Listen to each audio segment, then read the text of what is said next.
Hello everyone. Today we are going to talk about the revolutionary writers, about poetry, slavery, and historical novels.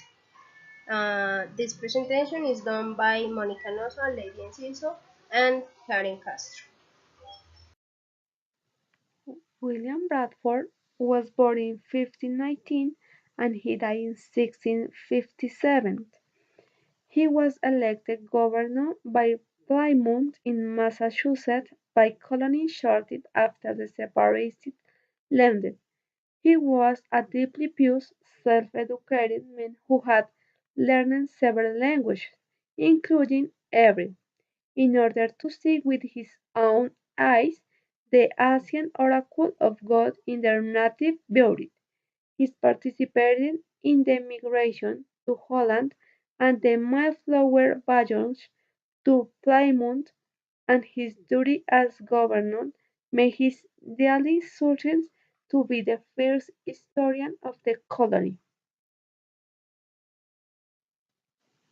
Annie Bradstreet died in 1672. The first published book of poems by an American was also the first American book to be published by a woman. Annie Bradstreet, it is not surprising that the book was published in England. She born and educated in England. She immigrated with her family when she was 18. She preferred her long religious poems and conventional subjects such as seasons, but contemporary readers must enjoy with the poems on subjects from daily life and her warm and lovely poems for her husband and children. Edward Taylor was born in England, the son of John Farming, an independent farmer who owned his own land.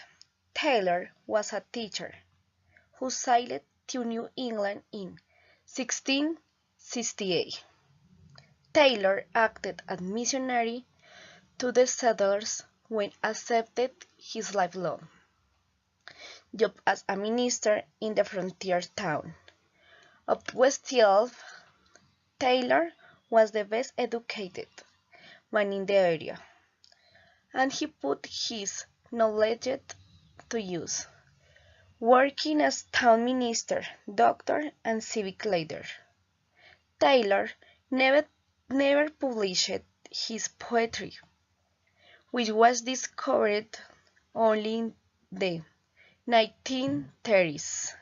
He would no doubt have seen his works discovered as divine providence.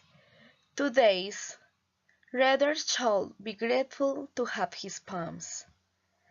The finest example of 17th century poetry in North America. Michael Wigglesworth. He was born in 1631 and he died in 1705. He was a doctor and he was a poet too. His most famous poet was The Date of Dawn.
Samuel Sewall's diary, which records the years 1674 to 1799, is lively and engaging.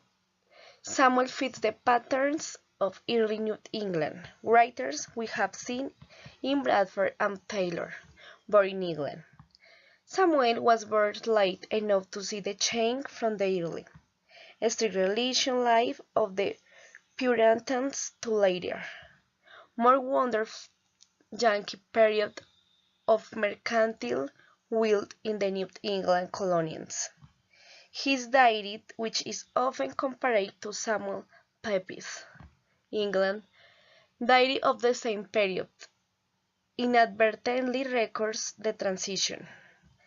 Like Pepys' diary, Sewall's is a minute record of his daily life, reflecting his interest in living piously and well. Mary was a minister's wife, who gives a clear movement account of her 11-week captivity by Indians during an Indian massacre in 1676. Such writings as women produced are usually domestic accounts requiring no special education. It may be argued that women's literature benefits from its homey realism and common sense wit. The huge book presents the holy Puritan errants into the wilderness to establish God's kingdom. Its structure is a narrative progression of representative American times lives. He seals somewhat redeems his pompousness. I write the wonder of the Christian religion, flying from the deprivation of Europe to American stand. No account of New England colonial literature will be complete without mentioning Cotton Mather, the master poet. Roger Williams. He was born in Londres in 1603 and he died on 1683. Williams has numerous books, including one of the first printed books of Indian languages, a key into the languages of America in 1643. John Wellman. He was born in October 17 on 1720 on the province of New Jersey, and he died on 1772.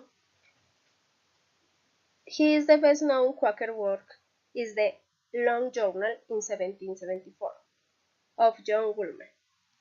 His style was so sweet and his downpraised from many American and English writers.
Jonathan Edwards.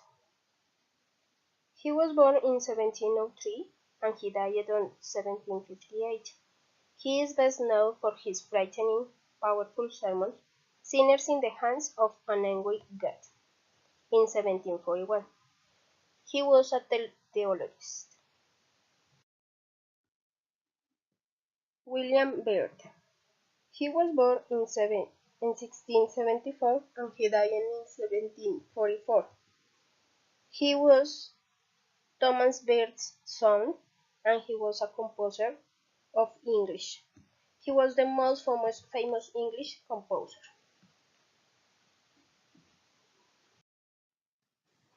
Robert Beverley was born in 1673 and he died in 1722.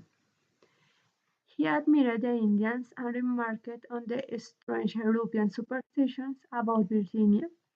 He noted the great hospitality of Southerners.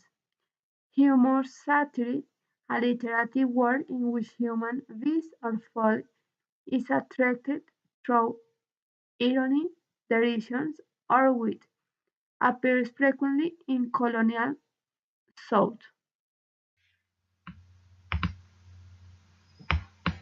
He was important black writers emerging during the colonial period.